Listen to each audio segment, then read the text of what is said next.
Bonjour à tous et bienvenue dans ce nouveau tutoriel consacré à EDC. Aujourd'hui nous allons parler de l'aide utilisateur multilingue. Il y a environ 6500 langues sur Terre et la moitié de la population mondiale ne parle qu'une langue. Ça veut dire que pour avoir le public le plus large possible pour votre logiciel, il faut localiser l'interface et l'aide utilisateur. Heureusement, on peut facilement et rapidement créer de l'aide utilisateur multilingue avec EDC.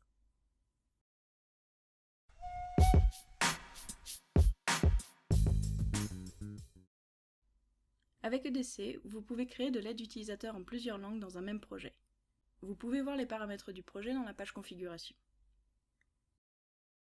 Configuration.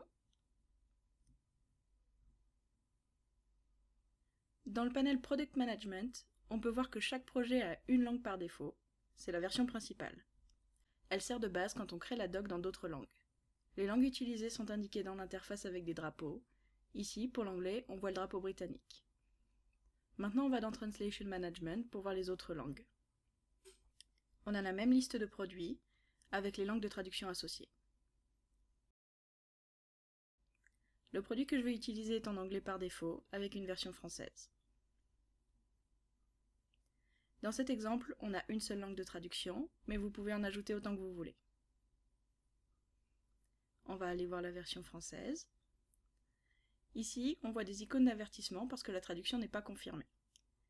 Par défaut, le contenu ne peut pas être publié sans confirmation. Dans ce panel, on voit la liste des langues utilisées dans la Storehouse, et on peut traduire les labels des stratégies et des articles dans chaque langue. Les labels sont le nom des stratégies et des articles dans l'aide publiée. Les noms ne changent pas dans l'interface d'EDC, seulement dans la doc publiée.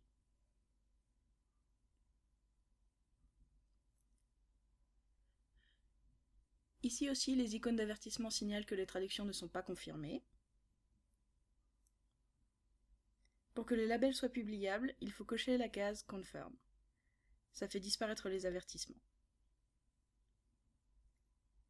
Vous pouvez faire cette manip à tout moment, mais mieux vaut le faire en début de projet pour éviter d'oublier.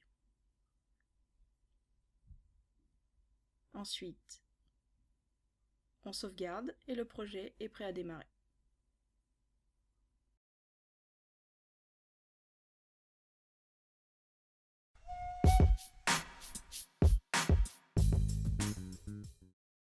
Le projet est paramétré, donc on peut commencer à traduire notre aide en français. Comme d'habitude, je double-clique sur le document que je veux ouvrir. La version principale s'ouvre. Ici aussi, on a les drapeaux dans l'interface, juste pour se rappeler de la langue dans laquelle on travaille. L'interface des projets multilangues reste la même, à part pour deux petites différences. La première, c'est le panel Images, qui change quand on est en mode traduction. La deuxième différence est le panel Translation. On voit les langues dans lesquelles l'aide doit exister, et on peut passer en mode traduction avec un double clic. Maintenant on est dans le mode traduction. Pour protéger la qualité de la source, je ne peux plus enlever ou ajouter d'articles ou de liens, et je ne peux plus toucher au cycle de vie.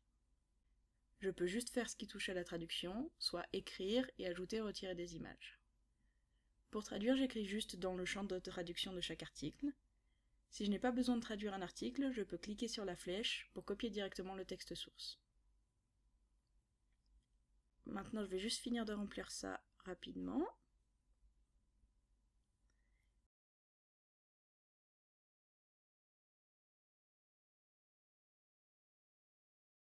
Si vous zoomez là, vous verrez qu'il y a une coquille, mais on va faire comme si on n'avait pas vu.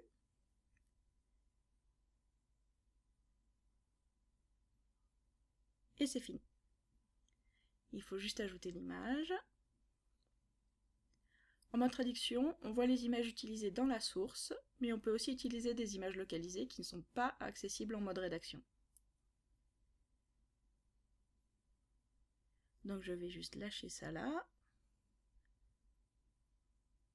Comme dans la partie configuration, on a des avertissements qui apparaissent quand la traduction n'est pas complète. Chaque traduction a une barre d'avancement qui se remplit au fur et à mesure de la relecture, quand les articles sont marqués comme complétés. Si vous avez besoin de dégager de la place, vous pouvez cacher la version originale, ça donne des champs de traduction plus larges.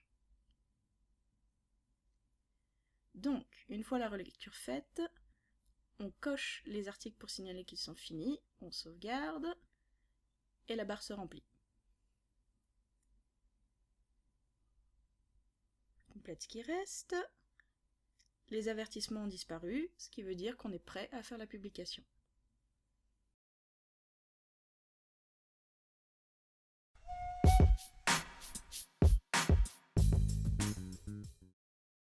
Donc, publication. Le processus est le même que pour les projets standards, avec juste une étape supplémentaire. Ici, on sélectionne quelle langue on veut publier.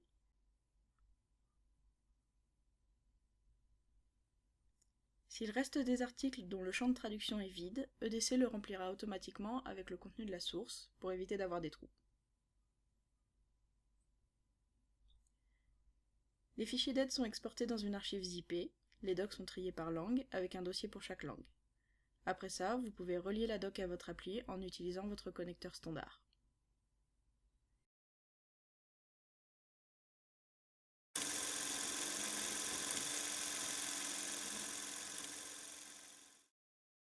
Donc maintenant on est dans notre application, on va regarder comment l'aide s'adapte à la langue de l'interface. Quand l'appli est en anglais, l'aide aussi est en anglais. On peut voir le document qu'on vient de traduire. Mais si je mets l'interface en français,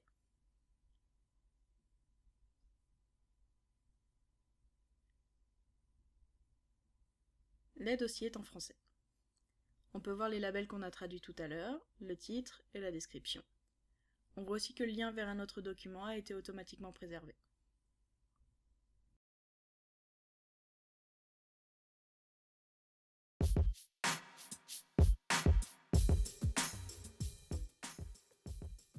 Avec EDC, gérer l'aide en plusieurs langues est plus simple et plus rapide. La rédaction et la traduction font partie du même projet, la gestion est simplifiée. La validation dédiée du mode traduction garantit la qualité. Les traducteurs travaillent directement dans l'éditeur, pas besoin d'export ni d'outils TAO coûteux. Toute votre aide est disponible dans votre application, grâce à une simple étape de publication. Merci et à bientôt pour d'autres tutoriels EDC.